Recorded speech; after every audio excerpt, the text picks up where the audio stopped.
Brother Bob, we're here tonight to talk about one of the greatest conspiracies that's probably in the last 100 years at least. I mean, I know there have been a lot of conspiracies, but this thing, Planet X, is making a comeback right now. Now, I said 100 years. Obviously, Planet X goes way back beyond that, but, you know, it didn't really start coming to the surface until really, from what I've researched, from 1900 until now is when it really started coming to the surface. And more specifically, it seemed like after 1970 into the mid-'80s it was really talked about, and then it disappeared, and now it's making a comeback. So let's just take a moment and talk about, because I believe Planet X is tied into the sixth seal in Bible prophecy. I believe it is probably almost sure what causes that sixth seal. But could you just, let's open it up there. Sure. And let's talk about Planet X, and just give me all you know on the subject. And where did it start with you? That'll take a couple of months, but let's just scrape on the surface today. The bottom line is you run with it, brother.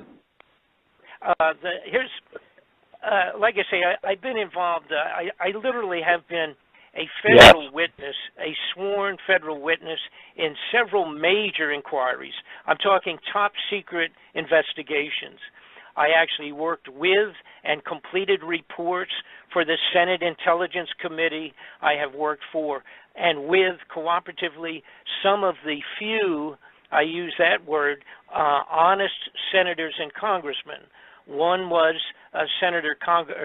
Congressman Sonny Bono, who, of course, was famous as an entertainer and then became a congressman, and was one of the few people up there that couldn't be bought off because he didn't need any money, and couldn't be scared off, probably because he's kind of like myself.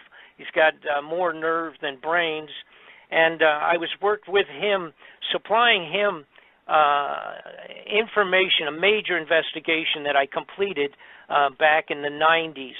I worked cooperatively with his people out of Washington, and I had supplied him with so much amazing documentation and proof and evidence related to drug smuggling connected into the Central Intelligence and the White House itself.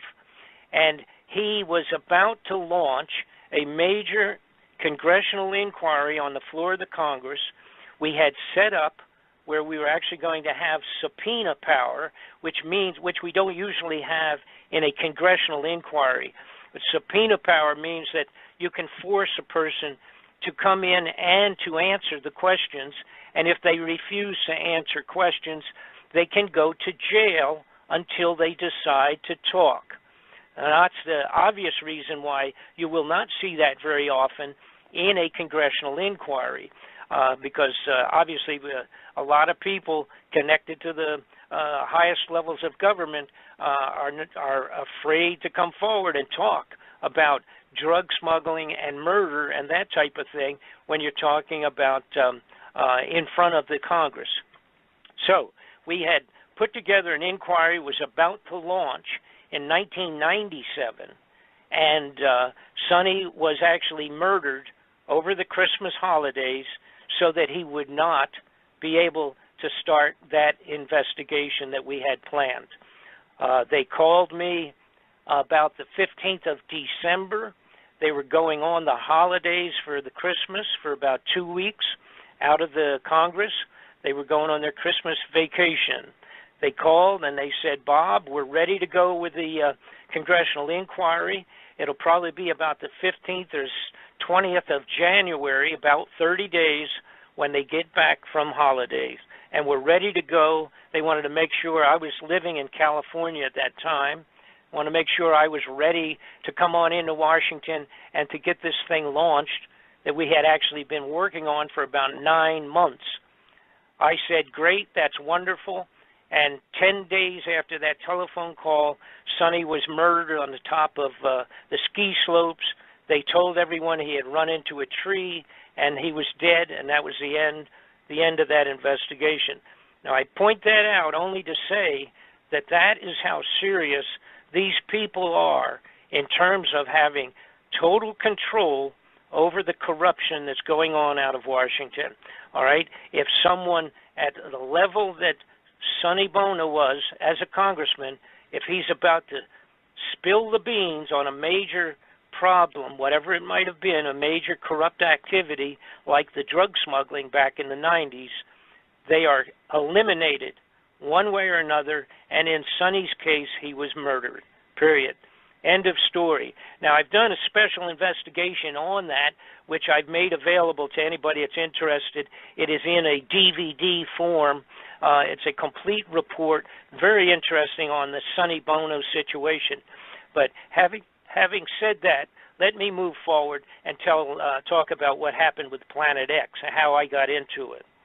About 3 years ago, I started looking at something that had been brought to my attention by several people, and it was basically the fact that there was huge, not millions of dollars, but billions of dollars and even trillions of dollars with a T disappearing out of the federal budgets. So we're talking much more money than I was used to chasing. We used to chase in these variety of corrupted operations. You chase a million or 10 or even $20 million, trying to track that down.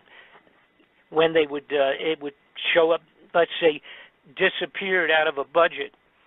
But a couple of years ago, a fellow named Donald Rumsfeld, who was in charge at that time at the Defense Department, he came forward during a congressional inquiry, and he said that $2.3 trillion had vanished from the Defense Department budgets over a period of a few years. Now, the amount we're talking about now, by the way, 2.3 trillion is the equivalent to writing a check to every man, woman, and child in the United States of America for about $5,000. That's how much 2.3 trillion is. And Donald Rumsfeld, very calmly sat before the Congress and said that that money was missing. They didn't quite know where it was, coming out of defense budgets. Well, the senators and the congressmen, of course, were set back on that. You know, I mean, they're, like I say, they're used to stealing a few million here and there. But when you start talking that kind of money, that's pretty serious. Now, what happened, coincidentally, and it is not coincidental, but what they claim to be a coincidence, that was about 1 day or 2 days before the 9/11 terrorist activity in New York and in the Pentagon. So when 9/11 took place, a day or so after Donald Rumsfeld admitted that they had lost $2 trillion, obviously we never heard the story again. It just disappeared into the smoke of the Twin Towers building in New York City. So the announcement was rather well-timed because it just vanished. So following that, some folks had brought, of course, to my attention the fact that Mr. Ron Paul in the Washington, D.C., had come forward and had asked the Federal Reserve System if he could get an audit on the gold, because the gold out of Fort Knox has been rumored to be gone. It is gone. There is no gold in Fort Knox any longer. And when Ron Paul came forward on the floor of the Congress, the Senate, he asked for have an audit of the gold to make sure that it was all still there, and they told him to simply go away because the Congress and the Senate has no right to even look into the Federal Reserve operations. They cannot request. We cannot request through the Senate or the Congress an actual legitimate audit of all the Federal Reserve gold that supposedly is in Fort Knox. Now, what also happened within a few months, of course, we can remember back 2010, that period of time, 2008, was when the world banks were in a serious financial crisis. You had Greece, and several of these countries are actually on the border of bankruptcy. And the Federal Reserve in America had to lend them money and put money into bolster up the international banking finance, or it was all going to crash. And that was back around 2010, around that period of time. Now, at that time, Germany and several other nations had come forward and had asked the Federal Reserve the same thing that Ron Paul had asked, and that was, we need an audit because the foreign banks, a lot of people, if you're not into this, you would not know it, the foreign banks around the world for many years have put billions and billions of dollars of gold bullion from their different nations around Europe and around the world, South America, etc. They had deposited tons of gold in the Federal Reserve. And they did it, of course, obviously on the concept that there wouldn't be a safer place in the world to put your gold if you were a small to a medium country and you were worried about takeovers of countries and things of that sort, which goes on all the time, military uprisings. They put tons and tons of gold into the Federal Reserve Fort Knox. When Germany and 6 or 8 other nations came forward in about 2013, 2011, that period of time, they came forward and they said, we need to take some of our gold out of Fort Knox and put it back into our own reserves here so we can stabilize our financial condition. Guess what happened? The Federal Reserve System told those countries that they could not have any gold out of Fort Knox. And the best that they could do for those countries was to give them an audit of the gold, but that would not be until 2020. 7 years, actually. The requests came in around 2013, and in 7 years, the Federal Reserve said they could give them maybe give them a little bit of gold, or maybe give them an audit and tell them how much was in there being held for them. So at that point in time, now this is a couple of years ago, it really red flagged for me. I thought, wait a minute, something really is rotten in Denmark. We have all this money disappearing from standard legitimate funding out of Washington, just vanishing. And then we have the gold at Fort Knox is gone. I mean, it's gone. If it was there, they would show it to the appropriate people, and they're just not doing that. The bulk of the gold is gone. So, and by the way, to add to that, a fellow that was in charge of the International Monetary Fund, a Frenchman, he came over, flew over, a wealthy billionaire of himself in his own right, flew over in his own jet from Europe, and he requested an audit and said that we have to know, for the International Monetary Fund, we must know what the status is of the gold, what's going on, because it appears that it's all gone. They told him that they were not going to give him an audit for the International Monetary Fund that he headed up in Europe. So he threatened the Federal Reserve System. He told them that if he didn't get an audit and get in to look at the money and account for the gold, that he was going to go on the floor of the United Nations and demand under the United Nations that all of the countries that had put their gold in to Fort Knox would have permission to have a complete audit and to withdraw the gold that they needed right now at this point in time for him. A couple years ago this was, that he wanted to have an audit or the gold itself taken back out of the system, and that he was going to force it on the floor of the United Nations. Well, the following week, 2 or 3 days after that threat to the Federal Reserve out of in New York City, while this gentleman was still in New York City, actually on his plane, getting on his private jet to fly back to Switzerland, to Geneva, wherever he was going at that time, the local New York State Police Department pulled him off his plane, had him arrested on the basis that he had sexually attacked and chased a maid from the hotel he was living in New York City, and had sexually harassed a maid, and they were arresting a billionaire, and they were going to put him in jail in New York City. And the deal that was cut was that if he would shut up his mouth, they would permit him to go home and get on his plane if he didn't bother them about the gold any longer. And so here you have a billionaire in charge of the International Monetary Fund, distribution of money throughout Europe, is arrested with a ridiculous charge. I say ridiculous because I would have to assume that a billionaire that's paying $1,800 a day for a hotel room and flying his own jet with his own crew from Geneva, Switzerland to visit New York is probably not chasing the maid around his hotel room. Of course, he said he wasn't, but that was the end of it. They scandalized this fella, put him back on the airplane, and sent him back to Europe without any information on the gold.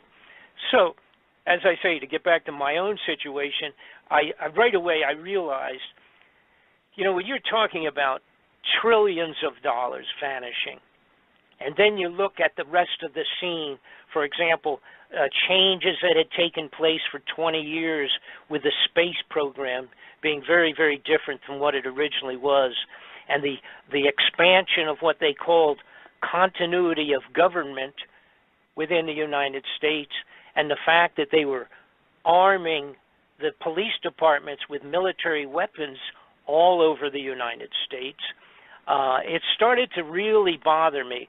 It was a matter of what is going on? What is it that would cause these guys, who usually steal what they want to, cover it up, and build them a new home in Tahiti or something for vacations and get away with it? But now they've changed direction. They were doing something else, because you cannot even money launder $1 trillion. If you were the biggest drug smuggler, an arms salesman, you can't money launder $1 trillion. It's impossible. I mean, you could break it down into hundreds of millions, but it's just not what I refer to a common thievery of money that might take place out of a criminal offices in Washington, D.C. It didn't make sense. And then I remembered in the 90s, I had several people contact me, and they said, Bob, I have films of the construction of underground facilities all over the United States. And that came to me from several people. Some of them were truck drivers who told me fantastic stories about having an 18-wheeler, 40-foot truck filled with foodstuffs being delivered into a government facility, and they would follow the map where they were supposed to go, and there was nothing out there. Let's say it was outside of Texas in the desert area, and they would go, and the side of a mountain would open up, and they would drive down inside of a mountain, and it would close behind them. Now, those are fantastic stories, but to me, back in the 90s, they were just that. To myself, that was almost an outrageous kind of a story. They would tell me about going into an underground facility in Tennessee and driving for 600 miles under the ground. Those things were a little mind-boggling and pretty fanciful type of a report for me. So I kind of put it on the back shelf. These people sent me pictures, and they sent me what were VHS videos at that time, back in the 90s, and but I didn't know what to make of them. It didn't mean anything, so I sort of put it on the side burner, so to speak, the back burner. But again, now this is about 3 years ago, I started putting all of the dots connected all of the dots. And what had taken place in approximately 83, apparently with the launching of a new infrared telescope being put way out in the far reaches of the solar system. Apparently, Planet X, or the planet called Nibiru, which is mentioned in all the biblical writings, it's mentioned in all Bibles and scriptures from many foreign nations. It's mentioned in historic writings of the Chinese emperor 2,000 years ago. It's written on the side of the walls of temples that were 4,000 years old. There was a study done a while back of the clay tablets that were from Sumeria that had been completely broken down and analyzed by a man named Sitchin, S-I-T-C-H-I-N, and he had deciphered clay tablets. There's 25,000 of these tablets. They actually went back 4,000 years, and they described Nibiru, the planet X, and its relationship to coming back like Halley's Comet, coming back and going around the sun every once in a while and then going way back out again in orbit, way out past Pluto, and coming back again in a couple thousand years.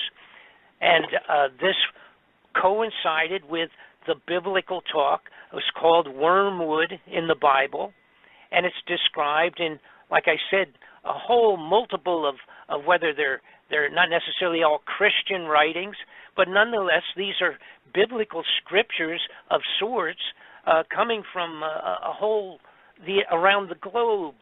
2,000, 1,000 years ago, 2,000 years ago, 4,000 years ago in the case of the Sumerian clay tablets. So what they described is Nibiru being a planet in a huge elliptical orbit, similar to that. Like I say, I compare it to Halley's Comet that comes by every 75 years. There's another comet that we recently discovered that came around in 1997. That was called the Hale-Bopp Comet. It is similar to Halley's Comet, except that the orbit that the Hale-Bopp Comet is in has been calculated to be 4,200 years. Now that's 600 to 800 years longer than the proposed orbit of Nibiru, or Planet X. So originally I thought, wow, you talk about 3,000 year, 3,600 year orbit of a planet. That's really amazingly large. I thought almost that was ridiculous. But once I realized and got into it and found out that we did have the Hale-Bopp Comet of 4,000 years, well, then that took my excuse, looking like it was a crazy number, that just erased that. So I started studying the people that really have been into studying the planet X or Nibiru for many, many lifetimes, or a long time, or following up on other people's studies. And there's several people that have spent their entire last 30 or 40 years just studying the astronomical potential of Planet X.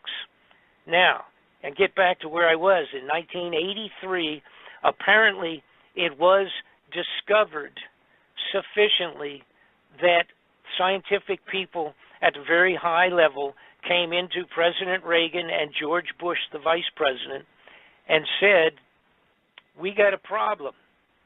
It looks like now we found Planet X that's been talked about, like you mentioned earlier at the beginning. It's been talked about at least and written about, of course, going way back, but been in modern times. In 1960 and 50, there was writings about it in Life magazine and Reader's Digest and Lookton magazine, all the major media of that time in the 50s and the 60s. But apparently in around 83, Ronald Reagan and his people were told that this is on its way back in and that it had been discovered, and now what are we going to do? All right? So at that point, it changed everything in Washington. And what you had now was this handful of large numbers of, I'm going to refer to them all as, excuse me, criminal, corrupted persons out of government, and they decided that what we have to do, obviously, is if this thing's coming back, we've got to expand underground facilities that are going to hold enough people so that our families and our immediate, most important, wealthy people of the United States are going to have a place to hide. They called it continuity of government, and they built 103 of these underground facilities underground in the United States. When I started investigating, I ended up being able to get plenty of information on them, including most of the locations. Additionally, we have live footage and photographs of the underground facilities. Again, not all of them. Most of them, of course, are secret to above top secret in their classification. I also started looking into it to find out what the status was on other foreign nations, because something of this sort, coming back, a biblical event that will devastate the globe, obviously has to be known also to the highest levels of other governments. What I found out is that Russia in 2010 put out a mandate that by 2015 that they would have 5,000 underground facilities prepared for as many people as they could in Russia. I found out they had one large facility. Actually, they have several large, but one of them's big enough to hold as many as 30,000 or 40,000 people underground. I discovered that the European major nations have been also building underground facilities.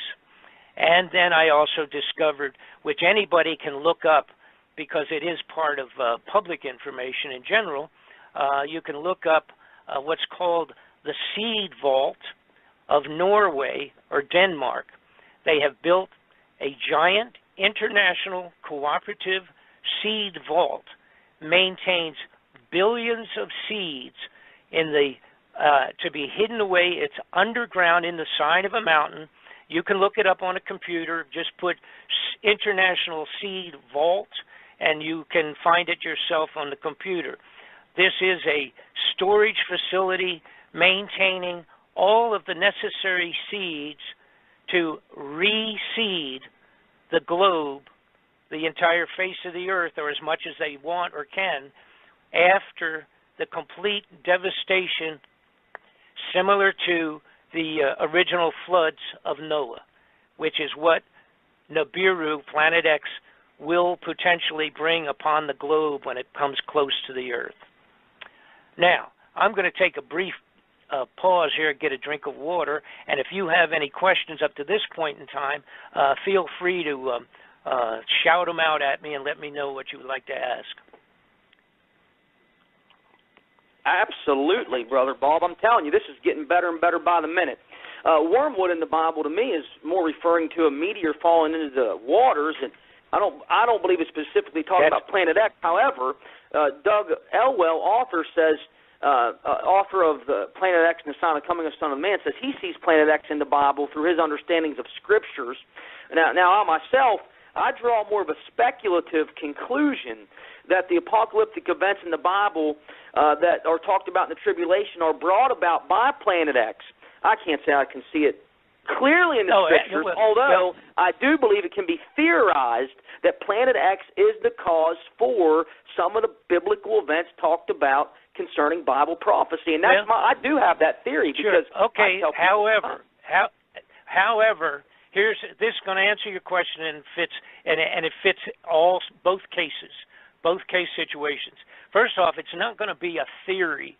All right, it's been researched sufficiently that the Planet X has come around several times in the past. Now, and when it has happened, it has varied in the degree of devastation. However, it has come around several times, and this is documented geologically, etc. But here's what you're looking at that fits both, or actually 5 situations, if you will, but at least the 2 that you mentioned. And it's not a matter of theory in terms of the wormwood and meteors falling. Sure, because that's the picture right there. That is going to happen. Right. And now I'm going to tell you exactly how it's going to happen according to putting together all of the dots, connecting all of the dots, not only political, historical, biblical, and non-biblical scriptures written on the top of the mountains by the Tibetan monks that recorded it when it came around, and the emperors of China that wrote it down. And there's a fellow named Gil Brouchard who has done unbelievable, wonderful investigations on the biblical side of this and can explain a day-to-day description of when it has passed previously and what had taken place and what will take place once again when it passes around the sun and back out. Gil orbit has been on the show. Okay, you know Gil, you know his work. I am completely in line with about every single thing that Gil has come up with, but the only difference between he and I is that I brought in all of the other dots. I've connected the politics, the money, the theft, the fraud, and the corruption, and put it all together, the underground facilities that have been built by these people, stealing your money and our money to build them, by the way. You know, billions of dollars under the ground in these facilities. They're so huge, they would take your breath away. Now, let me get back to my point, though. Here's the basics of what is described to most likely take place, and this relates to the scriptures, and I'm calling it that because it's just written word, not only biblical, but of all other ancient scribes that have put all this down in black and white, so to speak, going back many years, when they have actually, some of the people that had survived the previous passes and wrote about it and inscribed it in clay and did it in bronze castings and things of that sort, describing what took place. And of course, they didn't understand what it was, but they described it exactly as it most likely will happen again. Now, here's where it fits into wormwood and the meteor falling into the water and all of that. That's all obviously written in reasonably plain words in the Bible, so to speak. You don't have to draw too many wild conclusions about what's being described as things splashing into the ocean, etc., and causing great tidal waves, by the way. Tidal waves are going to be unbelievable, tsunamis when this comes around. But it will also be, part of that will be like Noah's flood, and it will be this planet, which is 5 times, calculated to be 5 times the size of Earth, will have a gravitational effect on the Earth that hasn't been seen since it came by the last time. Now, here's what basically will take place. When it comes back around, it will come in, and this is even according to Gil Brouchard's wonderful work that he's done. It will come in and circle around the sun. It will go behind the sun. When it does, you have to remember this is going to be similar to what we see when we watch the Halley's Comet. When it goes by around the sun, but it's way, way, way out, and it's basically, that's just a frozen snowball, to make a simple description of it. So it comes around the sun, it has a long tail behind it, dragging behind it, goes around the sun, goes back out in a short time later, and goes back out for 75 years, not to return again for 75 years. The Hale-Bopp comet that I mentioned earlier does exactly the same thing, but it was bigger, by the way, than the Halley's Comet, and it drags its tail around behind the sun and then goes back out again, heading towards the far reaches of the solar system again. Now, when Planet X or Nibiru comes around, the difference is, number one, it is a solid mass 5 times the size of Earth. It will cause an eclipse of the sun for a period of time. It has 3 or 4 planets that are actually, I'm going to refer to them as moons, that travel with it and travel around it, similar to the situation with our moon relative to Earth. The moons will be dragged around with Nibiru at the same time, and then we will have a tail of debris being dragged along, gravitationally sucked along behind this the primary planet Nibiru.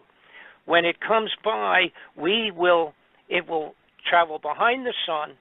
The Earth, on its regular rotation around the sun, will in fact pass through the tail of Nibiru.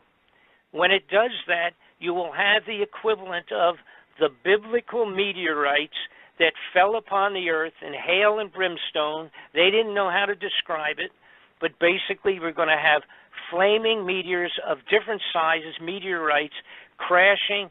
Actually, we will be crashing through that debris. It will take about an hour travel time to pass through it.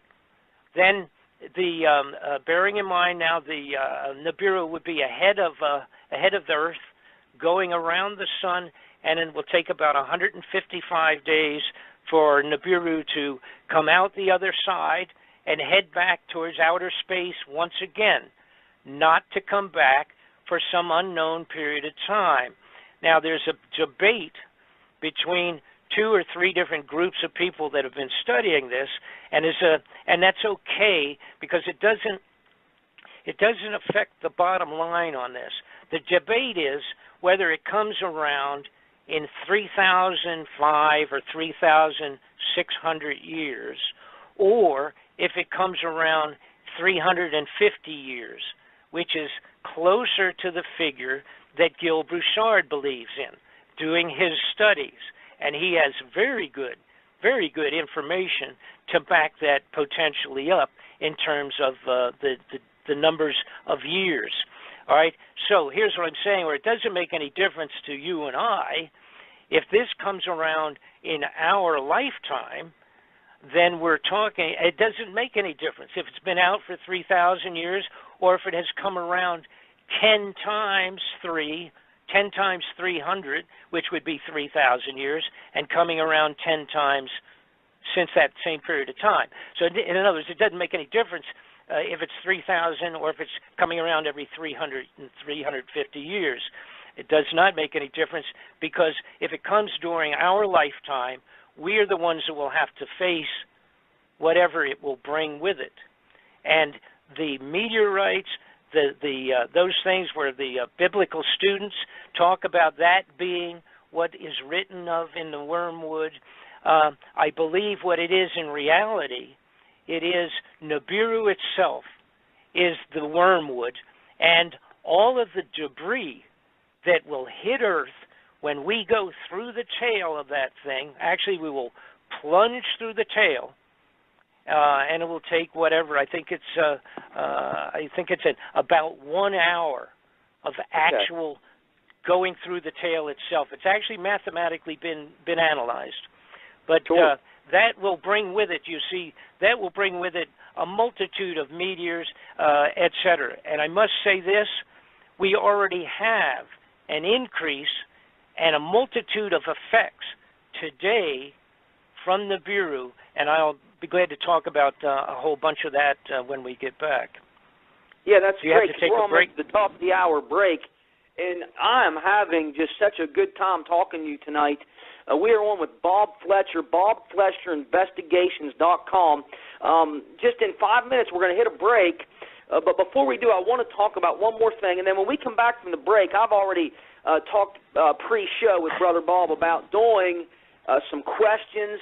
So I'm going to let some of our callers ask Bob Fletcher questions concerning Planet X. Now, I'm sure someone's going to want to know, when is this thing going to come? When are you expecting it? Now, I've talked to Brother Gil Broussard a lot, both on the air and off the air. We've had conversations late in the evening, and he's went over all of his different research with me privately, and the man is incredible. But, Bob, you're an incredible investigative researcher yourself. So before we go any further, I want to leave you with this thought, and then we're going to come back on the other side of the break, and we're going to take questions. So my father's on here, and Big Mike is on here. John Glencoe's on here. I think there's a couple others. I'm going to try to check with each of you to see if you have a question pertaining to Planet X or a comment. But before we do this, ladies and gentlemen, I want you to hear this. January the 16th, 2015. Oh, before I say this, and this is important, if you want to hear Donald Rumsfeld for yourself announce to the world that $2.3 trillion went missing, you can hear that on YouTube. It's chronicled. That's a matter of record. I mean, you can pull the video up on YouTube, and you can watch it for yourself. He announces that to the world, and then, I believe it was September the 10th, 2001. Isn't that what you said? Yeah, it's about 1 or 2 days before the 9/11. And by the way, everything that I'm talking about and many, many more items of extreme importance, totally just on this incoming of Nibiru and Planet X, the return, is in a double DVD that's available to everyone. I worked 3 years putting it together. It's extraordinary in the content. Live, we have Donald Rumsfeld's on there, but I have live pictures. I have even pictures of the Chinese underground facilities, the Russian underground facilities. I have everything covered.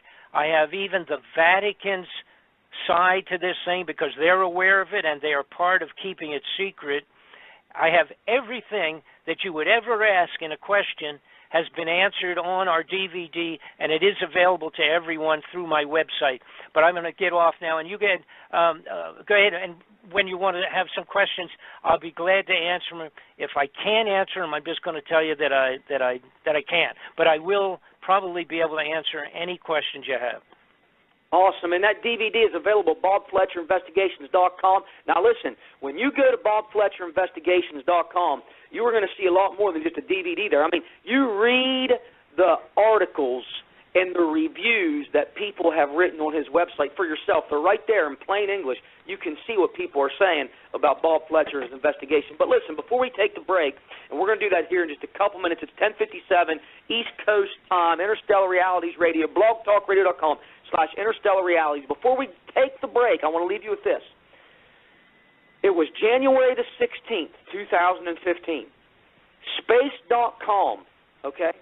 Now, we're not talking about BelieveAlie.com or Gullible.com or DopeyTheDwarf.com, okay? And if those websites are real, I'm not trying to be critical of those websites, but that's just to prove a point.